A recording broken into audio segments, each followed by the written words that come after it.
السلام عليكم ورحمة الله وبركاته. شما هركفوني جرتني فيا كيسني نجا كيسني. بقى وقا أديسي برا أديسي برا حارة إتسنجه وندا كيسنو سنين جنة. متينال ufne jirra. Egaa Abrishii fi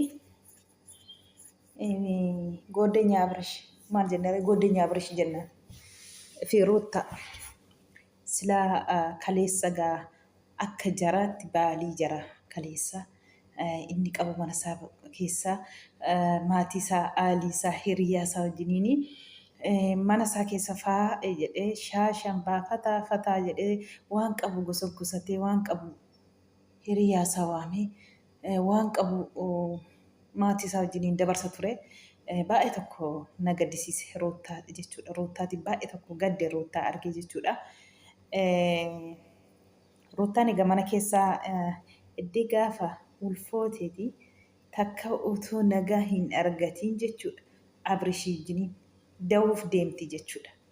Takka otoo nagaan argatiin otoo takka guyyaa tokko gammadanii haasa'anii waliin kolfin guyyaa tokko immoo akka dubartii garaatti baattu tokko kibkaabee tokko otoo hin argatiin ayizoo jedhee nama wajjiniin bukkee of bukkee isheetti nama tokko ayizoo kan jedhu tokko otoo hin argatiin da'uuf deemaa jirti jechuudha.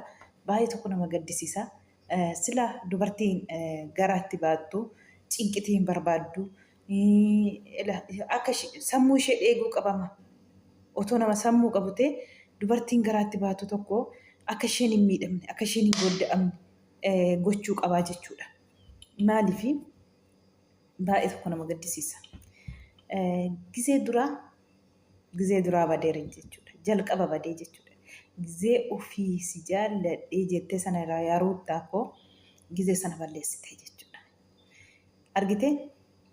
Haajaa sirraan qabu kan biraa wajjiniin baalii waggaa jechaa jiran kan biraa wajjiniin siin eddeetti jirtu quba siin qabu. Isaaf jette obboleettii ishee maatii ishee xiqqeessaa turte. Wallaahi viidiyoo ishee durii sana waan argu baay'ee tokko gadda amma jechuudha. Biyyarraa saddadamnee jedhanii bo'anii gaafa jaarsa ergitee warra qe'ee abbaa isheetti jechuudha. Jaarsi dhaqee intala gaafatee gizee akka jaraatti jaarsa ergatanii gizee fixatanii boo'icha Abrish wajjiniin boosse saddadamnee biyyarraa ari'amnee jette boosse jechuudha. Amma immoo fakkaachuuf dhaga'inaa kan isheen jettu fakkaachuuf kan isheen jettu hundumtuu darbe saayitii kana geenye jedhanii viidiyootiin ba'anii waraabanii jechuudha. Gaafa sana obboleettii ishee xiqqeessitee taa'ii gadi jettee obboleettii ishee xinnaa guddaan kan ishee katattalu Ruuttaatiin takattalu kuni mana taftuu jedhee obboleettii gizee arrabsu obboleettiin nama tidaarii qabateeru isheen immoo dooftora keessaa hojjetti jechuudha obboleettiin ishee garuu ilmoon godhanne malee tidaarii qabdi jechuudha. Namoonni gariin maal jedhaa arrabsaa turre mana taftuun kuni ufii mana tafteetii hinaafisteetii akkas jetti akkas gootii jedhanii obboleettiin gaafa mana baatee baddee wajjiniin jedhanii haatillee mana baatee akkamiin baddee wajjiniin gizee jettu obboleettii ishee haadha ishee xiqqeessaa turte jechuudha.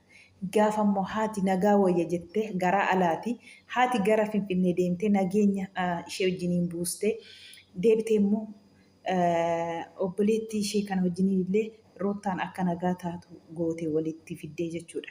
Eddisiitii isheen illee nagaa walii buusanii eddisii qabee jechuudha. Ruuttaatiin Abrish akka duraa ta'uu didee isheen maatii ishee wajjiniin nagaa buustee jechuudha. Gizee isheen maatii ishee wajjiniin nagaa hin qabne gizee maatii ishee isa wajjiniin arrabsitu hin jaallatamte turte jechuudha. Gaafa immoo karaa maatiitiin namni natti dhufuu hin barbaadu jette viidiyoo tokko keessatti gaaffii otoo wal gaafatanii eddee maatii isheetti nagaa buuste guyyaa tokko nagaa argataniis hin beekan. Otoo wal caqacaqanii, otoo wal nyaatanii, otoo wal nyaatanii gaaffii sanarraa kan ka'e otoo jedhanii ittiitiin lola jalqabanii jechuudha. Gaaffii sanarraa guyyaa lama moo guyyaa sadii hin bulle wallaahi gaaffii sana jechuudha. Gaaffii otoo wal gaafatan irraatiin. Har'a immoo dubartii garaatti baattu akka dubartii garaa baattutti ishee ilaalaa hin jiru. Ishee hanka bakka ba'an jiru. Waan sa'aatii kana nama barbaachisa wallaahi al'aaziim. Mucaa intalli kun gisee akka kanaa cannaqamtee qophaa isheetti nam tokko haizoo kan hin jedhin jirre maatii ishee biraa fagaattee Finfinnee keessa jirtu maatii ishee buttaa jiraa jiru. Guyyaa tokko nagaa tokko guyyaa tokko gammachuu tokko agarsiisee hin beekne guyyaa baalillee gammachuu akka isheen argattu ishee orkee jechuudha. Guyyaa baalillee dhaqee fireendii isaa moo goddanyaa isaa jennaga. Makiinaatiin fidee jechuudha. Viidiyoo yoo waraabamee jira. Makiinaatiin maqee manaatii ishee fidee goddanyoota isaa wajjiniin harroottaan mana hin jirre iyyeeffatanii nyaata isaanii caffaraa jiru jechuudha. Gizee waamamtee dhuftee isheen immoo dhuftee irra baatee argitu naatee duubatti deebitee boo'ichatti kaatee jechuudha. Maalajii dhufte isheen jireenya keenya keessatti kanaan duraa jireenya keenya diigaa ture isheedha. Maalajii dhufte jette jechuudha Ruuttaani. Achumarraa gizee Ruuttaan akkasittu intalli fiiddee fooqirraa gadi buutee jechuudha. Abrish fiigee faanarra bu'ee intala fidee dhufe maaf nagaa nu oowwatta maaf nagaa nu jeetta jedhee jechuudha. Nagaa yoo sin jeeqatee maalajii na waamtanii jette isheen maalajii na waamtanii jette akka kanaan intallillee ani ati jirta seen dhufee ati akkas goota seen dhufee jette jechuudha. Ruuttaan jirtu iyyuu silaa haadha manaa eeganii haadha manaa wajjiniin nyaata ofii maaddii ofii iyyeeffatanii nyaatu moo haadha manaa ofii dhaqanii makiinaatiin fidatanii dhufu moo dura dhaqaniiti fireendii ofii fidatanii dhufu. Otoo beektatee Abrish dhugaa dubbachuuf haadha manaa kee garaatti baatu sana ba'attee edda isheen jirtu makiinaatiin fidatteetiyyuu dhattee goddanyaa kee fidachuu dandeessa boodarra jechuudha. Nama gaddisiisa wallaahi jireenya akkasii jiraachuun nama gaddisiisan ulfaata. Guyyaa baaliitiin illee akka isheen gammaddee ooltu isheen goone jechuudha. Guyyaa baaliitiin illee akka kanatti dhiiga danfisee jechuudha. Maa inni kun dhugaa rabbii nama gaddisiisa jireenya akkasii. Wallaahi rabbiin hixaa gaarii namaan kenne. Haajaa isheetti hin qabu. Intala sana wajjiniin kolfee gammada intala sana waa argu fuulli isaa ifa malee Ruuttaa gizee argu fuulli hin dukkanaa jechuudha. Amma haajaa irraa hin qabu. Kanaa booda isayyuu maal jedhee ijoolleen taa'e jedhanii kadhatu barri banee haa deemtu deemi jedheen barri banee wallaahi barri banee deemi jedhe barri banee deemi jedhe deemtee jechuudha. Banee fi gad ari'ee mana ishee keessa manni waliinidha. Qixxeedha waliin hojjetanii waliin dafqaniiti mana kana fidan malee qophaa isaatti waan fideen qabu. Makiinaas mana tees walumaanidha. Garuu immoo akka namaan biraa nama hin beekne fakkaate akka kanatti ishee salphisuun akka kanatti guyyaa baaliiti baay'ee tokko nama gaddisiisa. Gizee biraa akka barbaadde ta'e si dhiisteetti guyyaa baaliillee guyyaa tokko gammachiisuu dadhabdee jechuudha. Aqee intala goodaa isheen gadi buute gootee fidee maaf salaama keenya nu oowwatta waan nagaa keenya nu oowwatta jedha. Barri banee deemii jedhe. Maal sobee fakkaata malee intala wajjiniin jaalala keessa galanii jiranii intalaaf illee qaalii galee jiraa jechaa jira namoonni baay'een. Intalli durumaayyuu gizumaa duraayyuu jaallattii jechaa jiru.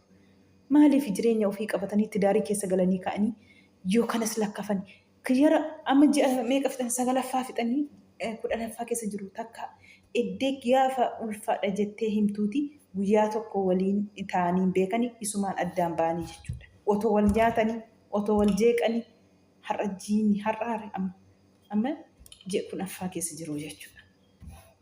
Da'uuf deemtii kun otoo wal nyaatanii duraanis akkasuma ji'a 3 muluu wal fixanii walitti deebanii ji'a tokkitti nagaa buusanii waliin ta'anii isaa booda walitti kadhanii jechuudha. Amma ji'a 10ffaa isaaniitti jedha 10ffaa isaanii.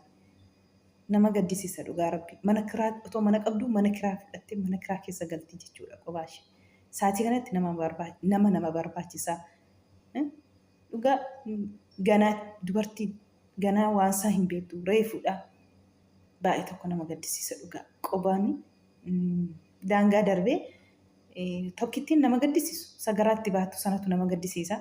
Otoo garaatti hin baanneeti otoo garaatti hin qabdute akka barbaadde taatee jiraachuun mirga isheeti. Wallaahi la'aziin biraa deemtee mirga isheeti. Garuu garaatti baattee otoo jirtu mee mucaa kana garaatti baattaa maal si barbaachisa maal barbaadda jedheen beeku guyyaa tokko jechuudha.